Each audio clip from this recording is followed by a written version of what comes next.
160m 아래 바닥으로 떨어져 기계에 끼어 숨졌지만 죽음의 외주화를 검언 유착 의혹에 대해 집중적으로 물어봤습니다. 국민을 위한 일꾼으로 선택된 이들은 국가로부터 생명을 지키고 싶다고 절규했습니다. 반창고 자국으로 가득한 모든 의료진들이 연대하여 덕분에 감사합니다.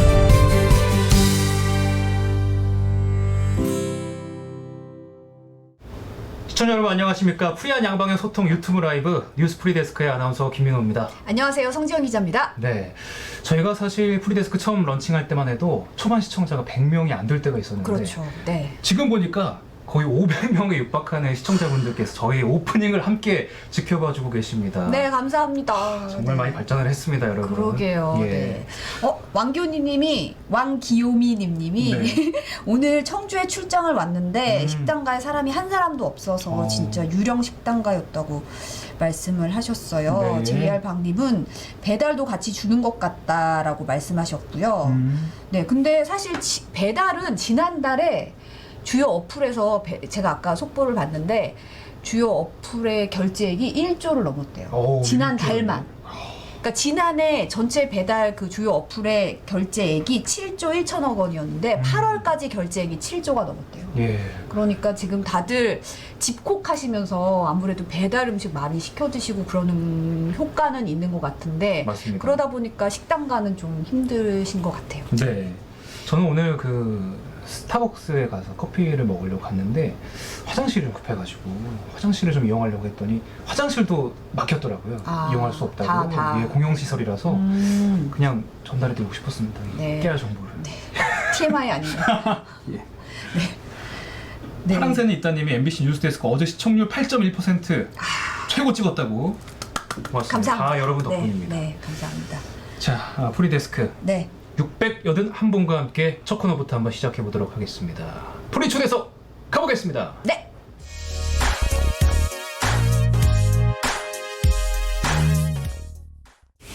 자, 오늘 프리 초대석은 스트레이트 팀의 김민욱 기자와 함께 이야기 나눠보겠습니다. 어서 오십시오. 네, 어서 오세요. 안녕하세요. 네, 오늘 첫 출연이십니다. 야, 그거 아시죠? 프리데스크는 한 번 오는 사람은 있어도 한 번밖에 안 오는 사람은 없다고.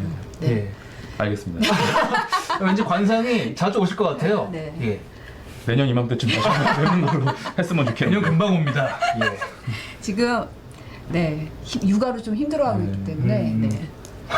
아, 지쳐 보이세요 오늘. 좀, 뭐 여차하면 육아휴직이라는 차도 있으니까요. 예, 언제든지. 네. 좀 아껴주시고요. 불러주시면. 네. 네. 이제 벌써 한 달 전이더라고요. 8월 초에 사실 기록적인 폭우가 내리면서 수해에 입은 지역이 많았잖아요. 네, 한 달 됐더라고요. 네, 그래서 네. 그때 갑자기 뜬금없이 4대강 얘기가 불거져 나왔어요.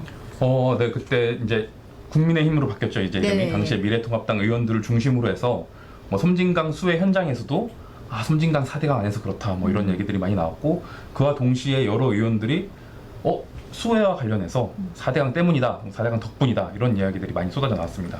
그래서 스트레이트 TV에서 직접 지역도 가보고 검증을 하셨잖아요. 네, 뭐 정말 그래서인지 다른 이유는 없는지 혹시 4대강 때문에 피해가 커진 곳은 없는지 취재를 해봤습니다. 네. 일단 영상부터 보고 얘기 더 나눠보시죠. 섬진강이 그 4대강 사업에 이제 빠졌던 것을 굉장히 뭐 다행으로 생각하던 얘기를 한 사람들이 있었는데 이번 홍수를 겪으면서 결국은 그것도 잘못된 판단이 아니었나 하는 이런 생각을 할 수밖에. 4대강 사업 어느 지역에서 물난리가 났습니까? 4대강 사업하지 않은 섬진강 수계에서 가장 많은 피해가 생겼고 네, 논란의 중심에는 섬진강이 있습니다. 가장 피해가 컸던 곳입니다. 그래서 섬진강 피해 현장을 직접 다녀왔습니다. 곡성읍의 넓은 뜰이 온통 흙탕물로 뒤덮였습니다. 섬진강의 수위가 급격하게 높아지자 지천인 곡성천과 고달천의 물이 넘쳤습니다. 곡성천과 고달천의 물은 제방의 낮고 약한 곳을 파고들었습니다. 순식간에 넓은 벌판을 흙탕물로 채웠습니다. 그날 오전 촬영된 영상입니다. 곡성천을 가로지르는 대평 일교 아래로 황토빛 물이 콸콸 넘쳐 들어옵니다. 섬진강에서는 왜 이런 참혹한 피해가 났을까? 정말 4대강 사업을 하지 않아서 그랬던 걸까? 아니었습니다. 섬진강도 4대강 사업을 했습니다. 2009년 국토부가 작성한 섬진강 하천 기본계획입니다. 4대강 살리기 마스터 플랜에 따라 섬진강 유역에 진행할 사업들이 정리돼 있습니다. 하도 정비, 즉 준설, 전남 구례와 곡성, 전북 임실 세 군데 3.4km 구간에서 48만 5천 입방미터를 준설한다고 돼 있습니다. 제방도 보강하고 이미 설치돼 있던 8개의 보도 개량했습니다. 대형 보를 새로 짓지만 않았을 뿐 섬진강도 수백억 원을 들여 4대강 사업 방식 그대로 사업을 한 겁니다. 네. 아, 그러니까 섬진강에서 4대강 사업을 안 했다는 얘기는 아니네요. 물론 4대강 본 사업은 4대강에서만 했습니다. 한강, 금강, 낙동강, 영산강 이렇게 네 강에서 했거든요. 근데 4대강 직접 연계 사업이 있었습니다. 아. 그걸 섬진강에서도 했습니다. 이게 2009년에 그 보고서군요. 2009년에 국토부 익산지방국토관리청이 내놓은 보고서입니다. 그래서 섬진강 하천 기본 계획이라고 돼 있는데요. 네네. 여기 보시면은 뭐 4대강 갑자기 4대강 안내가 나오면서 네네. 4대강 살리기 마스터 플랜 중 섬진강 유역 사업 계획이 나옵니다. 딱 나와 있네요. 문서로도 보고서에. 남아 있네요, 네. 이게. 그러니까 4대강 본 사업을 통해서 보는 섬진강이 안 만들어졌지만 네네. 그 밖에 제방 보강이라든지 하천 준설 이런 작업들은 4대강 사업의 이름으로 섬진강에서도 진행이 된 겁니다. 네네네.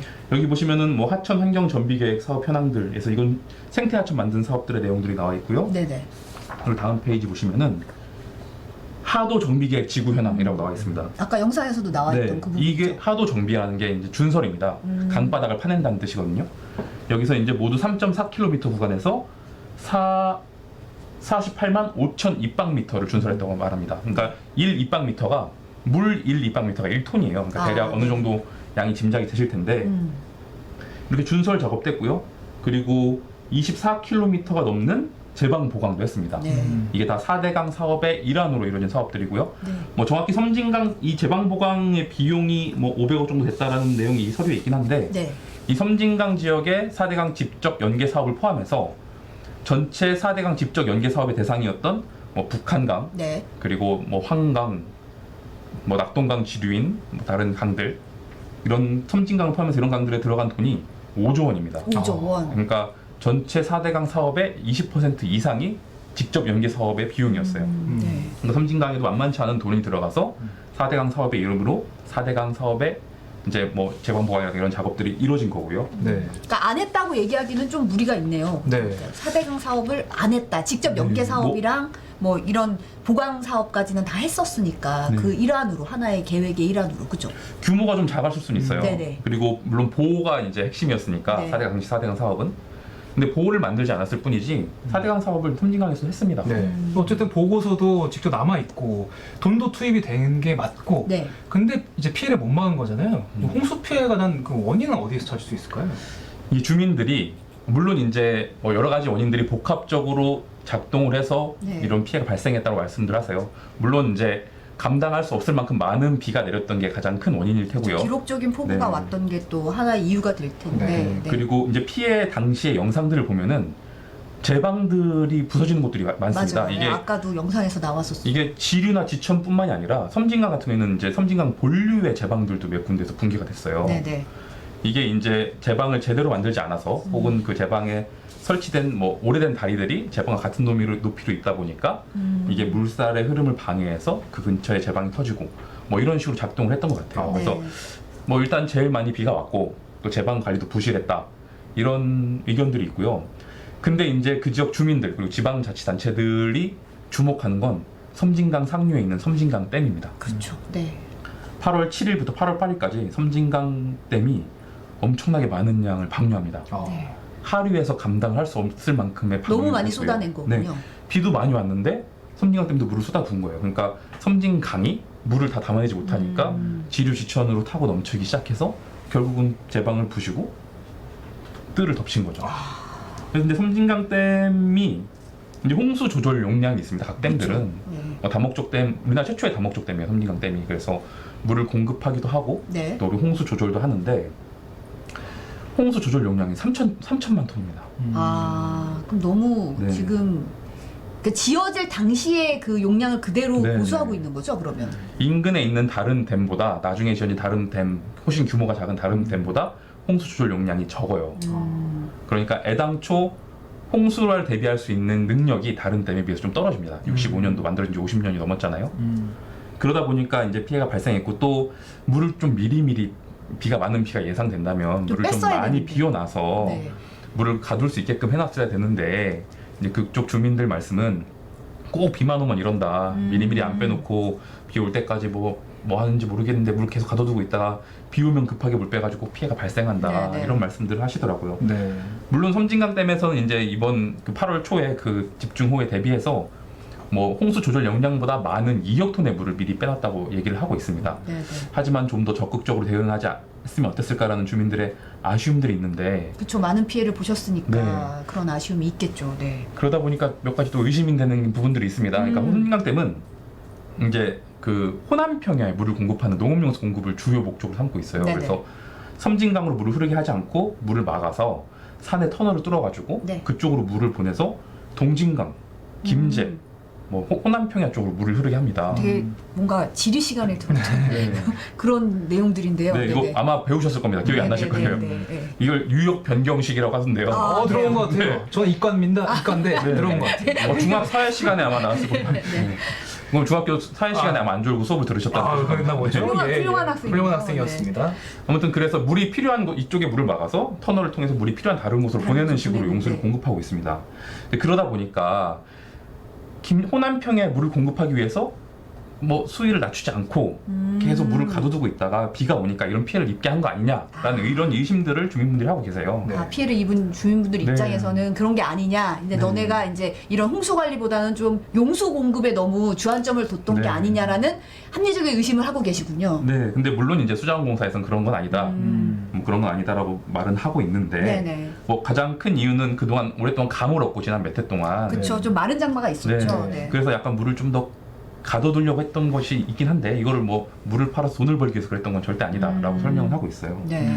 근데 이게 그냥 단순히 네. 이번 비 피해뿐만이 아니라 평소에도 이렇게 물을 가둬서 다른 지역으로 흘려보내다 보니까 섬진강의 유량이 줄어듭니다.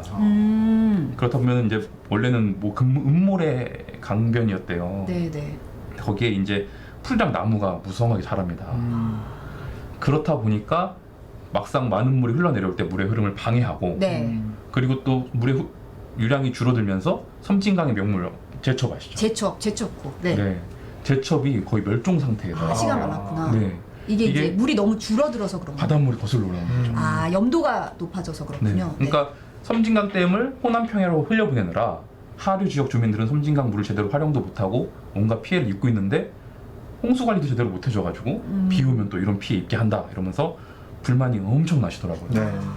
직접 만나보니까 네. 그런 데에서 분노를 많이 느끼고 계셨군요. 네. 그래서 뭐 다른 복합적인 이유들이 있겠고 물론 많은 비가 와서 그랬겠지만 주민분들은 이렇게 섬진강 댐, 그 댐에서 제대로 홍수 관리 못한 것이 아니냐. 평소에도 이렇게 우리의 피해를 입히면서 비만 오면 이렇게 비 피해를 입게 하는 저 댐이 밉다라는 말씀들을 많이 하시더라고요. 이게 댐이 섬진강 댐만 있는 건 아니잖아요. 다른 댐도 그런 비슷한 문제가 있는 건가요? 근데 공교롭게도 섬진강댐 하류뿐만이 아니라 이번에 금강 상류에 있는 용담댐 그리고 합천댐 하류에서도 네. 이런 비슷한 피해가 났습니다. 방류량이 많아지면서 너무 홍수가 많이 발생하는. 쏟아내는 바람에 특히 이제 금강 상류에 있는 용담댐 같은 경우에는요. 네네. 이제 댐 관리 규정이라 그래서 네네. 홍수기, 그러니까 여름철에 한 석 달 가량을 홍수기를 정해놓고 이때는 댐의 주요 목적을 용수 공급이 아니라 홍수 관리, 네. 네. 홍수 제어에 주요 목적을 두고 있습니다. 네. 이 홍수기라는 기간을 설정해놓고 이 홍수기 제한 수위를 정해놓고 있어요. 네. 그러니까 비가 홍수기에는 이 기간에는 이만큼의 수위를 넘으면 안 된다. 일단 평소보다 수위를 좀 낮춰서 네네. 홍수 관리를 할 수 있는 수위를 정해놓고 있거든요. 근데 용담댐은 7월 말에 한번 비가 많이 왔잖아요. 그때 홍수기 제한 수위를 넘었어요. 아, 이미. 네. 그래서 뭐 어쨌든 이걸 다시 다 낮춰서 이제 관리를 하려는 노력을 했어야 되는데 이걸 계속 홍수기 제한 수를 넘긴 상태로 열흘가량 유지를 했습니다. 그러다가 8월 7일 날 또 비가 쏟아부으니까 용담댐이 만들어진 이래 가장 많은 초당 방류량을 그때 막 하루를 쏟아보냈다고 하더라고요. 그러니 근데, 피해가 날 수밖에 없는 상황이 하류 지역 주민들 입장에서는 날 수밖에 없는 상황이었네요. 네. 네. 근데 도대체 왜 그랬을까? 댐 관리 규정이 엄연히 있고 그렇죠. 네. 그 홍수기 제한 수위를 최대한 낮추려고 열흘 일주일 가까운 시간이 있었다면 빨리 낮춰서 빼냈어야죠. 빼냈어야 했는데 왜 그랬을까라고 하면은 수자원공사의 설명은 뭐냐면은 일단 주민들의 민원이 있었다. 왜냐면 방류량이 기존에 좀 늘어났을 거 아니에요. 네네. 그래서 이제 농민들이 이용하시는 다리들 몇 개가 이제 농지로 가는 다리들 몇 개가 잠겼대요. 그래서 방류량 좀 줄여주세요. 우리 이제 농지로 가야 됩니다라는 요청이 있었고요. 네네. 근데 이것도 물론 나중에 말씀드리겠지만, 네, 일단 계속 말씀드리고 다시 설명드릴게요. 네네. 그런 요청이 있었고, 그리고 또 이렇게 또 비가 한번 왕창 쏟아부을 줄 예상하지 못했다. 아, 기후 변화 그런 네. 기후에 능동적으로 좀 생각을 네. 못했다. 그 환경부가 이번에 섬진강에 내린 비가 거의 500년에 한 번 올까 말까한 양이라고 밝혔었잖아요. 네, 그런 기사들이 많이 나왔습니다. 예. 네. 그 정도 비가 오면은 뭐 댐으로도 사실 소용이 없을 것 같긴 해요. 예. 근데 댐 관리 규정을 계속 말씀드리자면은 이게 뭐 어쨌든 엄격한 규정이 있는데 네. 이거를 뭐 밑에서 좀 방류량 좀 줄여주세요라고 민원을 넣는다고. 그걸 안 지키는 안 거는 지키는 것도 좀 그러면 문제가 있어 규정이 보이거든요. 아니죠, 사실은. 네. 근데 물론 수자원공사의 설명은 규정 위반은 아니다예요. 규정 위반은 또 아니에요? 복잡한 이제 규정에 여러 예외 조항들이 있습니다. 그런 걸 들어서 뭐 이런저런 이제 기상 예보라던가 네. 그리고 이제 규정들을 따지면서 규정 위반까지는 아니다라고 설명을 하고 있어요. 네. 근데 환경부 장관이 어쨌든 국회에 출석을 해서 인재의 소지가 있다라는 취지의 발언을 했고요. 그에 따라서 이제 천재지변만은 아니고 이런 부분에서 인재 소지가 있다 이런 발언이 있었던 네, 거죠. 그에 따라서 조사위원회를 또 꾸리겠다고 해서 조사가 진행 중이니까 네. 정말 누가 무엇을 잘못했는지 아니면은 뭐 우리가 정말 감당할 수 없는 그런 비 때문에 이런 피해가 발생한 건지 뭐 드러날 거라고 보여집니다. 네. 그러면은 사실 이때까지 종합적으로 봤을 때 섬진강은 4대강을 안에서 홍수가 났다 이런 주장은 좀 사실 납득하기 어려운 거는 알겠는데 네. 이게 4대강 보를 만든 다른 지역에 피해가 없다면 이 4대강 사업의 홍수 예방 효과가 있다고 볼 수도 있는 거 아니에요? 뭐 증명이 됐다고 볼 수 있겠죠. 그렇죠. 그런데 공교롭게도 4대강 보를 만든 상류 지역 3군데에서 이번에 홍수 피해가 났습니다. 대표적인 게 영산강 나주시에 네. 문평천이라는 하천이 있는데 이 하천의 제방이 터지면서 그 일대가 나흘 가까이 물에 잠겨 있어요. 나주평야, 이것도 중학교 사회 시간에 그쵸. 나옵니다. 나주평야 지역이거든요. 네, 한 중3 저 2학기 때 나오는 것 같아요. 네. 그건 찾아봐야 될 것 같아요. 근데 이 중삼 일대가 이학기. 네. 쌀이 많이 나는 곳인데 물이 그쵸. 오랫동안 잠겨 있어요. 쌀은 뭐 이틀만 물에 잠겨 있어도 그럼요. 이제 네. 먹을 수 없는 쌀이 된다고 네네네. 하더라고요. 네. 근데 이 제방이 터진 곳 하류 3km에 죽산보가 있습니다. 네. 4대강 때 만든 보. 아. 이 보가 만들어지고 주민들은 지하수 수위가 올라와서 뭐 논도 복토를 하고 그랬대요. 네. 논이 물에 잠겨가지고 농사가 잘 안 되니까. 근데도 결국 이번에 큰 홍수 피해를 입었다 이렇게 말씀들 하고 계시고요. 이제 보도 만들고 뭔가 공사도 다 했는데 그럼에도 불구하고 피해를 네. 입었다. 여기는 오히려 보가 피해를 키웠다라고 말씀들 하고 계세요. 그리고 죽산보보다 영산강 상류의 광주 바로 아래쪽에 보면은 승촌보라고 보가 또 있습니다. 네네. 네. 4대강 때 만들어진 영산강의 2개 보 중 하나인데요. 이 승촌보 상류인 광주에도 이번에 비 피해가 발생했습니다. 네. 광주 공항 주변에도 이제 황룡강이라고 이제 영산강 흘러드는 강에 네. 범람을 했는데 이것도 승촌보 때문에 영향을 받았다라고 이제 보는 의견들이 있습니다. 예. 그리고 또 낙동강에 가면은 합천 창녕보라고 보가 또 있는데요. 네네. 이 합천 창녕보 상류 200m 지점에도 제방이 터졌어요. 그래서 창녕 지역이 피해를 입었는데 이것도 여러 전문가들이 네. 보가 물의 흐름을 방해해서 그 제방을 무너뜨렸다라는 의견들을 보여주고 계세요. 이쯤 되면은 뭐 3군데에서 이런 피해가 발생한 거잖아요. 네. 보가 홍수를 예방해줬다라고 말하기 좀 어렵지 않나 이렇게 보여집니다. 홍수 예방 효과를 얘기하기 좀 힘든 상황이다. 듣다 보니까 그러니까 보는 전혀 소용이 없어 보이는데 그럼 다른 어떤 보에서는 예방 효과가 있었던 보는 있긴 한 건가요? 그건 좀 검증이 필요해 보이긴 한데요. 예. 근데 어쨌든 환경운동가들 그리고 이제 수리공학 전문가들 많은 수리공학 전문가들이 보는 어쨌든 물의 흐름을 방해하는 시설이다라고 얘기를 해요. 흐름을 이제 네. 막는 부분이 있으니까. 왜냐하면은 댐 같은 경우에는 이제 일단 많은 물을 저장하잖아요. 네. 물을 많이 저장해야지 홍수 예방을 할 수 있다는 그렇죠. 거예요. 네. 근데 보는 사실 수위의 차이가 많지 않습니다. 그렇죠. 물을 저장할 수 있는 용량이 적어요. 그렇다 보니까 뭐 홍수 예방 효과를 기대하기 어렵습니다. 실제로 감사원도 보의 홍수 예방 효과를 따른 편익을 0원으로 본 감사 결과를 내놓기도 했거든요. 네네. 여러 번 입증이 됐고요.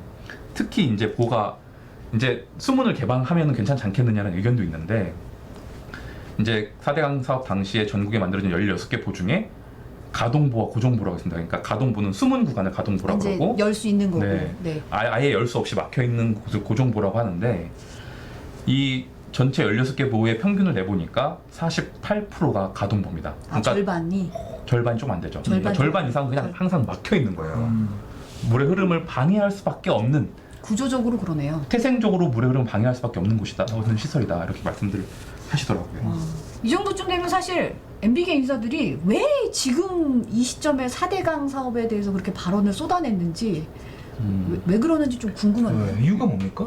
일단 뭐 그 속내는 저도 잘 모르겠습니다. 잘 모르겠지만 네. 일단 MB 정부 당시에 최대 치적 사업이었잖아요. 4대강 사업이. 4대강이 네. 논란의 치적 네. 사업이었죠. 네. 근데 뭐 박근혜 정부 되자마자 감사원으로부터 벌써 한번 홍수 예방 효과가 없다라는 감사 결과를 받고 또 이제 문재인 정부 출범하고 나서는 재자연화 공학까지 이행 중이잖아요. 네네. 그러니까 자기네들의 최대 치적이 완전히 무시를 당한 거죠. 그러니까 일종의 뭐 명예회복 시도 같은 거로 보여지고요. 네네. 뭐 몇 면을 보시면 아시겠지만 최측근 중 최측근 이재호 전 장관, 네네. 그리고 뭐 MB가 구속수감 당시 옆에 있었던 권성동 네. 의원, 뭐 주호영 원내대표 아까 영상에서 네. 나왔던 게 MB 정부 첫 첫 특임장관이었어요. 특임장관이었어요. 네. 그리고 이명박 당시 대선 후보 캠프의 공보특보였던 조혜진 의원, 네. 그리고 서울시청 출신으로 이명박 대통령이랑 같이 청와대에 들어갔던 윤한홍 의원, 네. 다 MB계입니다 보면은. 그러니까 뭔가 되게 많네요.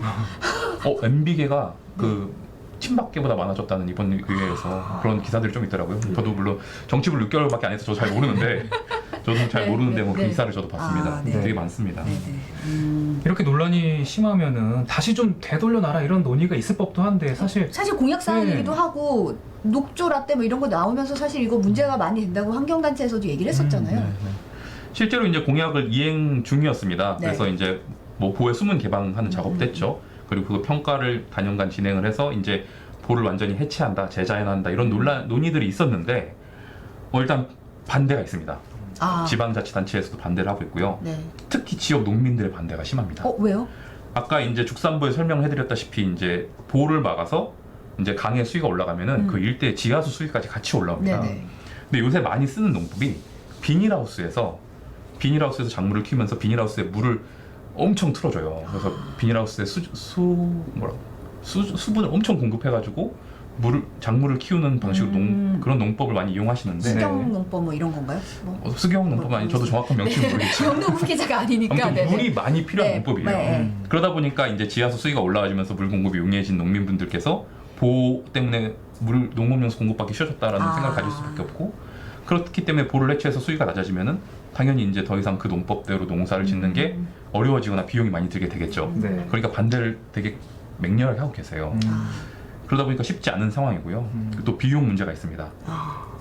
많이 드는군요 이게. 네, 보를 막아서 수위가 올라왔고 그 수위에 맞춰서 여러 이제 취수장, 양수장들을 만들었는데 다시 이제 수위가 낮아지면은 그걸 또 다시 공사를 정비를 다시 해야 되는군요. 여기에만 뭐 한강에만 이번에 국회에서 나온 자료를 보니까 네. 한강에만 이런 취수가 양수가 18개, 낙동강에 132개가 있다고 하는데 이걸 다 정비하는데 1조 가까운 돈이 든다고 하더라고요. 아이고, 현실적으로 그런 어려움이 있네요 지금. 예. 네, 쉽지 않죠. 한번 만들어서 다시 고치는 게 이렇게 힘듭니다, 여러분. 네. 뭐 그래도 하기로 했으니까 밀어붙여야지. 네. 이런 피해가 다시 발생하지 않고 네. 또 강은 또 흘러야 되지 않습니까? 네. 저는 사실 네. 이런 부분에 있어서 이제 수리적으로 뭔가 과학적으로 평가받아야 되는 부분이 너무 정치적인 논란과 사안으로 이렇게 엮이면서 오히려 그런 부분에서 제대로 평가가 안 이루어지고 이번에 또 이런 발언들도 좀 그런 식으로 엮이는 것 같아서 그게 안타까운 것 같아요. 심지어 4대강 사업 같은 경우에는 그 과학적으로도 되게 여러 차례 검증이 됐고요. 네. 또 효과가 없다라는 결과까지 여러 번 나왔거든요. 그럼에도 더 불구하고 무슨 검증이 또- 필요한지 모를 네. 정도인데 저런 식으로 말을 하고 있더라고요. 네. 네. 자, 오늘 프리초대석에서는 스트리트 팀에서 열심히 취재하면서 4대강 사업 논란에 대한 팩트 체크를 했던 김민욱 기자 함께했습니다. 살짝 욱하셨던 건 아니었죠? 네? 김민욱 기자님? 예. 댓글에 살짝 김태균 댓글에 살짝 네, 오늘 나와주셔서 감사합니다. 고맙습니다. 고맙습니다.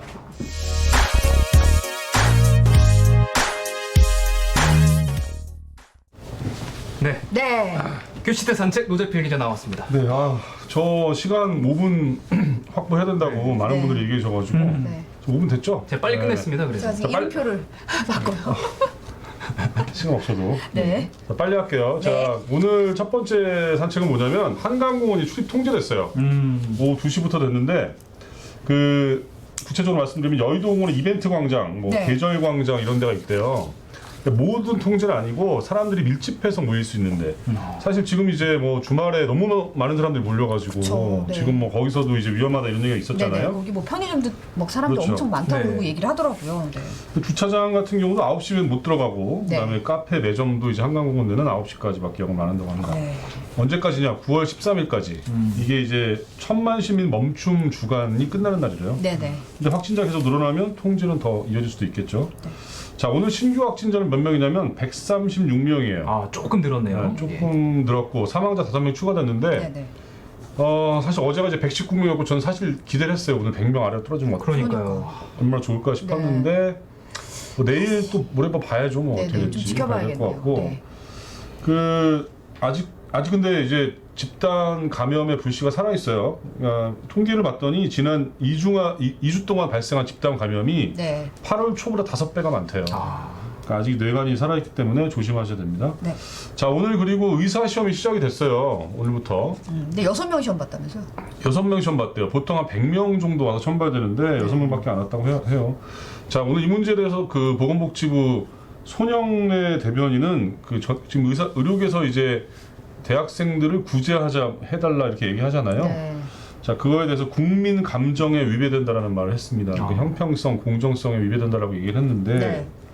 사실 이제 약간의 중재를 하고자 하는 목소리가 살짝 나오고 있어요. 그러니까 네. 국시원장이 뭐라고 그랬냐면 그 응시 의사를 밝히는 게 중요하다, 의대생들이. 그러면은 영구제책 그 해법이 없는 것도 아니다 이렇게 얘기를 했습니다. 네. 그러니까 사실 이 문제가 굉장히 어려운데 제 박윤수 기자가 네. 한 2,700명 정도 이제 결혼이 생기게 된다고 그래요, 내년에. 그래서 그 문제를 어떻게 정부가 풀어갈지 그 문제 취재를 했습니다. 예. 자, 단독 기사도 하나 있는데 저희 그 기획취재팀이 국회의원들 재산 신고 목록을 저희가 이제 다 조사를 해가지고 그렇죠. 저희 앱하고 홈페이지에 데이터를 다 올려놨거든요. 네. 그 중에 하나를 저희가 보도를 할 텐데 그 더불어민주당 김홍걸 의원 이야기예요. 네. 그러니까 이분이 그 강남과 서초에 고가 아파트 2채가 있다고 했는데 한 채를 이제 판다해놓고 아들한테 증여해가지고 좀 논란이 됐잖아요. 그렇죠. 네. 저희가 취재해 보니까 10억 원대 분양권도 하나 갖고 있는 걸로. 네. 그리고 그렇군요. 상가도 하나 있는데 이걸 이제 반쪽만 신고했대요. 반쪽은 네, 남기고 반쪽만.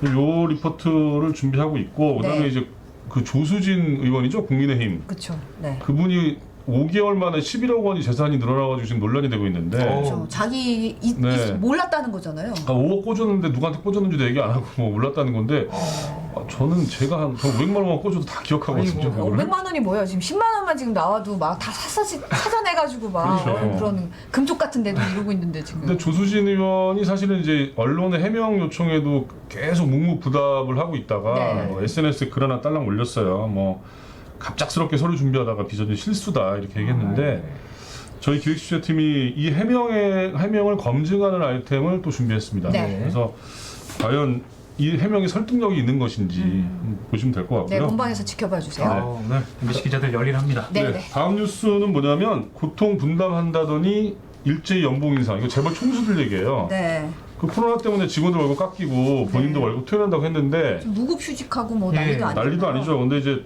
그 대한항공의 그 조원태 회장이 작년보다 월급을 더 많이 받았어요. 더 많이 상반기에. 받았어요? 그리고 현대차 정의선 회장 역시 작년보다 연봉이 더 많았는데 예. 근데 이제 이들의 해명이 뭐냐면 그 조원태 회장 같은 경우는 직급이 올라가서 월급이 더 많아졌다 얘기하고 있고 정의선 회장 같은 경우는 이 그룹 일을 더 많이 하다 보니까 돈을 더 많이 받게 된 것이다 얘기했어요. 대한항공 같은 경우는 올해 승진 인사도 안 하고 뭐 막 그랬는데 그쵸. 직급이 올라갔다고 돈을 더 받았다. 그러니까 더 받고 나서 그 중에 일부를 토해냈는데도 더 많은 거예요. 받은 돈이. 그만큼 많이 받았기 네. 때문인 거죠.